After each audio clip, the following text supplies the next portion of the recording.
The clang of the camp gates echoed like a final sentence. For Hanako Sato, 24 years old and weary from years of war, the sound marked the moment she stopped being a daughter of Japan and became a prisoner of America. She had been captured in the Philippines after weeks of chaos, her unit scattered, her supplies gone. She expected brutality, humiliation, perhaps even execution. That was what her superiors had drilled into her mind.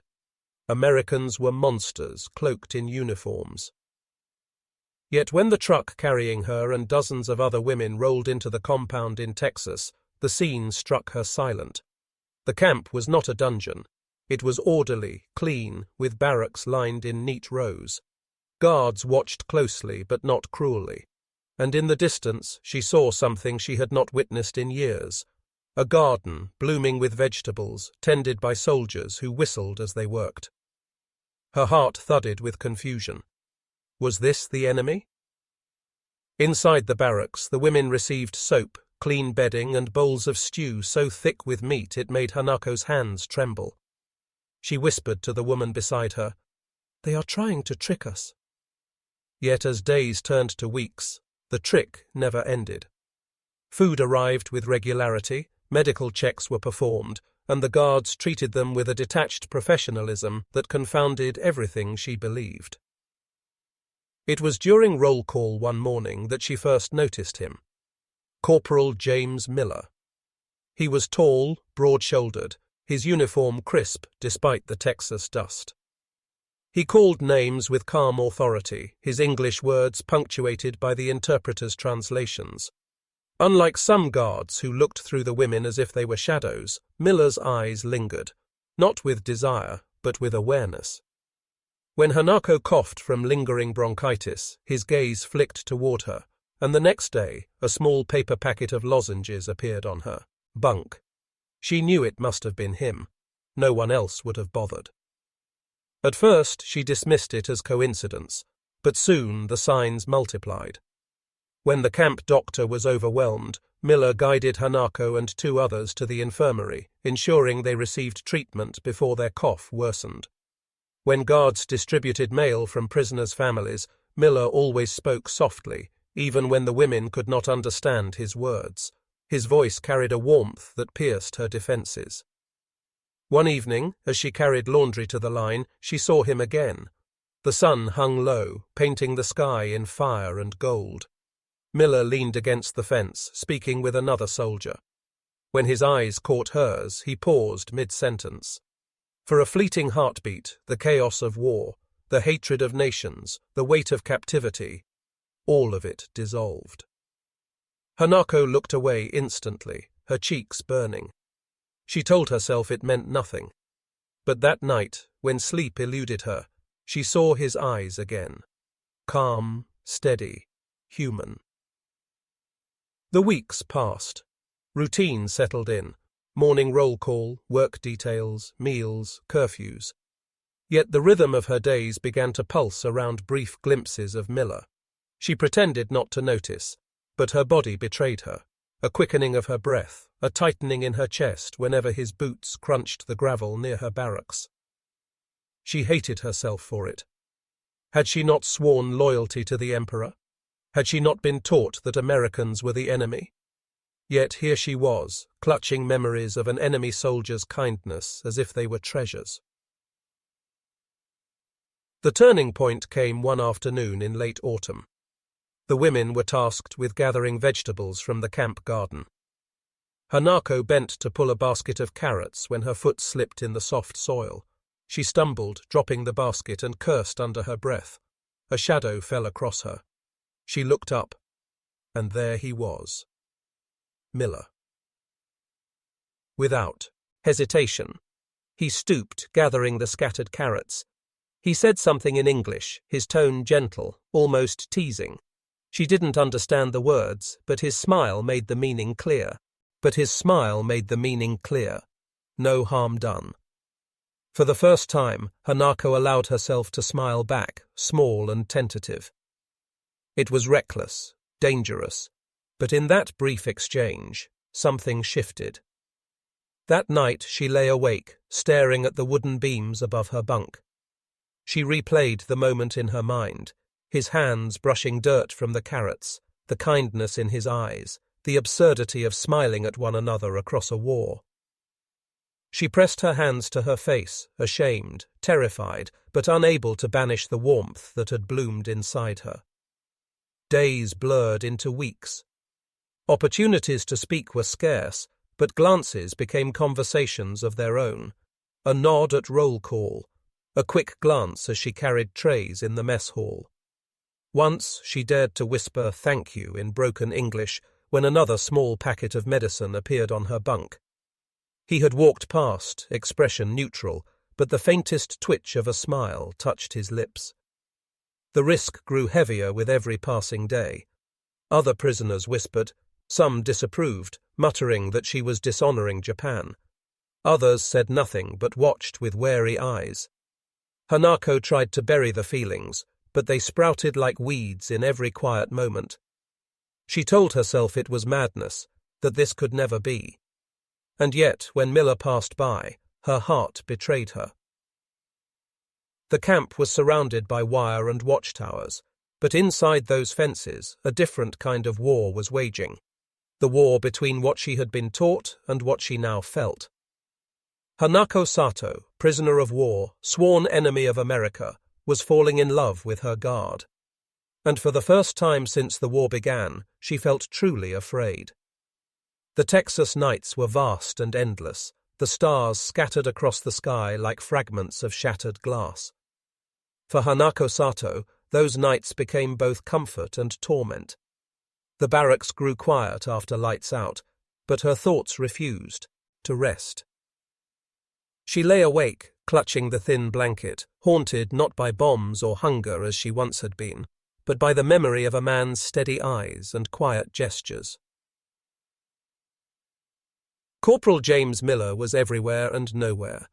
His presence lingered in the dust kicked up by his boots, in the low murmur of his voice when calling names at roll, in the way his shadow cut across the ground at dusk.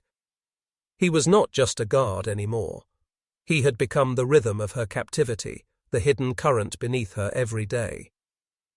And yet nothing had been spoken aloud. They were prisoner and guard, enemies bound by war. To cross that line was unthinkable, forbidden, dangerous, but feelings cared nothing for rules. The chance came on an ordinary afternoon. The women had been assigned to mend uniforms in the sewing hut. Hanako sat with needle and thread, her fingers stiff from cold, when the door creaked open. She glanced up and froze. Miller entered with a bundle of uniforms. His stride was casual, but his eyes flicked toward her with unmistakable intent. He set the uniforms down, gave a short instruction to the interpreter, and turned to leave. But as he passed Hanako's table, something small slipped from his hand. A folded scrap of paper landed silently on the bench beside her. Her breath caught. She dared not look at it immediately. She stitched 3 more lines of thread, her hands trembling, before sliding her palm across the paper and tucking it beneath the cloth in her lap. That night, beneath her blanket, she unfolded it with shaking fingers. Scrawled in rough pencil were 3 words, written in English. "Do you read?" Her heart hammered. He was testing her, reaching across the chasm. She bit her lip, whispering the words to herself, tasting their foreign shape. Yes, she could read a little English, fragments she had learned in school before the war forbade such things. Enough to understand. She lay awake, staring at the paper, wondering how she could answer. The next day, opportunity came disguised as accident. While carrying buckets of water, Hanako dropped one near the fence where Miller stood on duty. As she bent to gather the handle, she slipped a folded scrap of her own beneath a stone at the fence post. Her note contained just 1 word, shaky but clear. Yes. That night, fear gnawed at her. What if another guard found it? What if Miller denied everything and she was punished for treachery? Yet when she passed the same spot the following day, the stone was bare. Her note was gone. Days later, another scrap appeared. This time the words were slightly longer, careful, patient. I bring book. And true to his word, a week later, an old, battered English primer appeared on her bunk, hidden beneath folded linens. She opened it with trembling hands.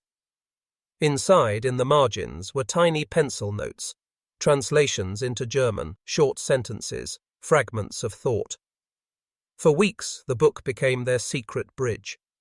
Miller would collect it under the guise of routine inspections, then return it with new notes scribbled in the margins. Hanako devoured every word, every translation, every shaky sentence he left for her to practice. One evening, "Gee," she wrote back in the margins, "your sky is big. My home sky was small." When the book returned, his reply was penciled beside her words. Same sky, different home. She traced the letters with her fingertip until they blurred. But secrecy was a fragile shield.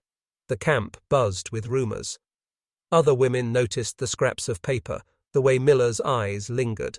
Some muttered warnings, others looked away. To be seen as collaborating with the enemy was dangerous. Even kindness could breed suspicion. Hanako tried to bury her growing attachment, but the human heart resists commands.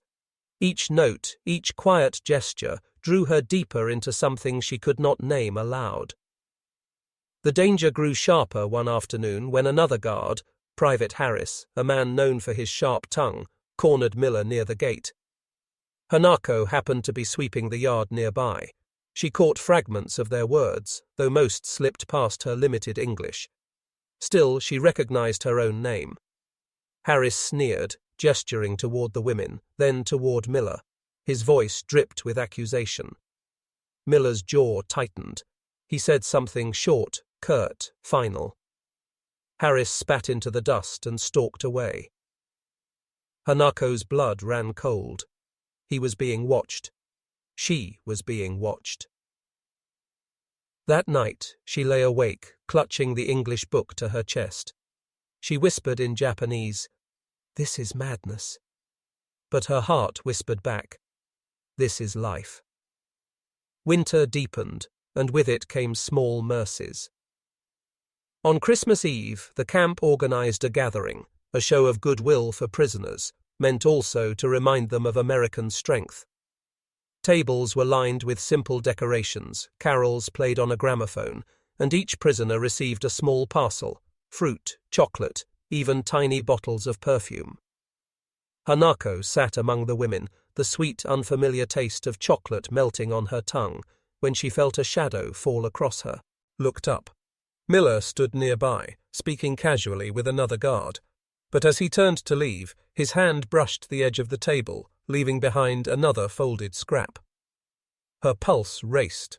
Then he appeared.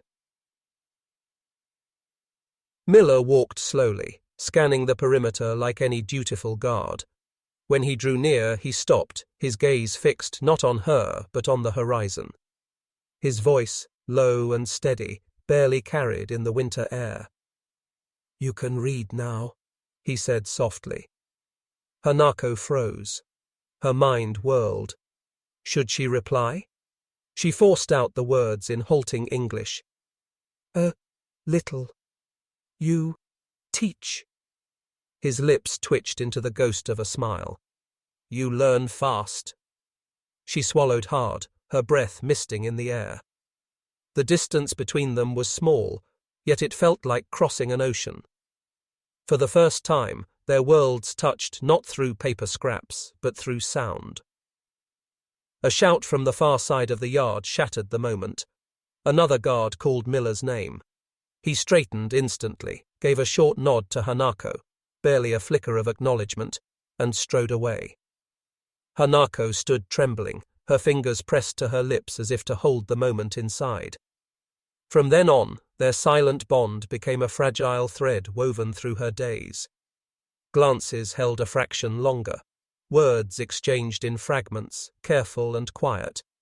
Each moment was stolen, precious, dangerous. And yet, with each risk, the bond deepened. One night, as she studied the English book beneath her blanket, she found a new sentence scribbled in his rough handwriting. Not enemy. Not you. Her chest ached with the weight of it. For the first time, she allowed herself to whisper his name into the darkness. James. The war outside dragged on. News seeped into the camp in fragments. Battles in Europe, bombings in Japan, whispers of defeat. For the women, captivity had become its own strange world, a place of contradictions where survival meant confronting truths they had never imagined. For Hanako, survival now meant something more. It meant protecting a secret that could destroy them both. And yet, she wondered in the quiet hours, if the war ever ended, what then? Could a Japanese woman and an American soldier ever meet outside the fences, not as prisoner and guard, but as something else? The thought both terrified and sustained her, because by now there was no denying it. Hanako Sato, daughter of Japan, prisoner of America, was in love with Corporal James Miller. Spring crept slowly across Texas, painting the once frosted fields with wildflowers. To most in the camp, the change brought relief, warmer nights, softer winds, and longer days. But for Hanako Sato, the season meant more than nature's renewal. It marked the deepening of a bond she had never dared imagine possible. Her secret exchanges with Corporal James Miller had grown bolder, though never reckless. He left notes tucked into library books. She responded by penciling in translations. They spoke in clipped whispers when chance allowed, piecing together halting fragments of English and Japanese into something resembling conversation. The risk was constant. Each stolen word carried the weight of discovery, yet neither could pull away. The war had thrown them together as captor and captive, but something older, stronger, the quiet pull of human need, had made them something else. The camp itself reflected the shifting tides of the larger war. By May 1945, rumors buzzed of Germany's surrender. Guards spoke with relief, prisoners whispered with dread. If Europe had fallen, what did that mean for Japan? Would the Pacific War drag on until their homeland was nothing but ash? Hanako listened to the murmurs with a hollow ache. Her family's letters had stopped months earlier. Tokyo had been bombed, they said. Entire neighborhoods gone. Was her mother alive? Her younger brother? Every day without word was another wound. It was during this time of despair that Miller's quiet presence became her anchor. One evening, as she passed him at the edges of the yard, his voice drifted low. You, strong. You, strong. 2 simple words. But they carried more comfort than any blanket, any ration, any promise of peace. She held them inside like a flame. In June, the bond between them took its boldest form yet. The camp hosted a Sunday service, and a local church group had been invited to sing hymns for the prisoners. The women were seated in rows, guarded carefully. Hanako bowed her head as the music swelled. Strange words, but hauntingly beautiful. When she glanced up, she saw him. Miller stood at the back, his gaze scanning the crowd. For a moment their eyes met. Not just a passing glance, but a connection deep and unbroken. Her breath caught. Around them the hymn rose like a tide, but in that instant the world shrank to just 2 people across a gulf of war and wire. She dared a tiny motion, the barest tilt of her head. His lips moved, forming a silent word she could barely catch. Safe. Her chest tightened, tears pricking her eyes. For the first time she believed it. But safety was fragile. A week later, the illusion cracked. Hanako had been assigned to the camp kitchen, scrubbing pans. Miller entered briefly to deliver supplies, his presence as ordinary as any other day. But when he left, she noticed Private Harris watching him closely. Harris's eyes narrowed, then flicked toward her. That evening, Miller slipped her a hurried note. Careful, eyes on us. Her stomach dropped. The danger was real. Harris was suspicious, and suspicion could mean punishment, transfer, even worse. For days, she forced herself to avoid Miller's gaze, to bury her feelings beneath routine. It felt like tearing her heart apart with her own hands. Yet even distance could not erase what had grown between them. When she caught sight of him across the yard, when she passed the fence where they had once spoken, the ache only deepened. July brought the turning point. The women had been at a load to assist at a nearby farm, helping harvest under guard. It was meant as labor, but for Hanako it became a miracle. She was working the rows when a sudden summer storm broke. Rain poured, soaking the earth, drenching clothes. The guards herded the women toward a shed, shouting over the downpour. In the chaos, she stumbled, slipping in the mud. Strong hands caught her. She looked up, rain streaming down her face, and saw him. Miller. For a breathless second, he held her upright, their bodies pressed close by necessity. The storm roared around them, thunder cracking like artillery, but his grip was steady. His eyes met hers, and in them she saw not duty, not danger, but something raw, undeniable. They broke apart quickly, the moment gone as fast as it came. Yet its echo lingered, stronger than any note or glance before. August shattered everything. News spread like wildfire. Atomic bombs dropped on Hiroshima and Nagasaki. Then, on August 15th, the unthinkable, Japan's surrender. For the prisoners, the announcement was surreal. Some wept in relief, others in grief. Hanako felt both. Her homeland was broken, yet perhaps her family still lived. The war was over.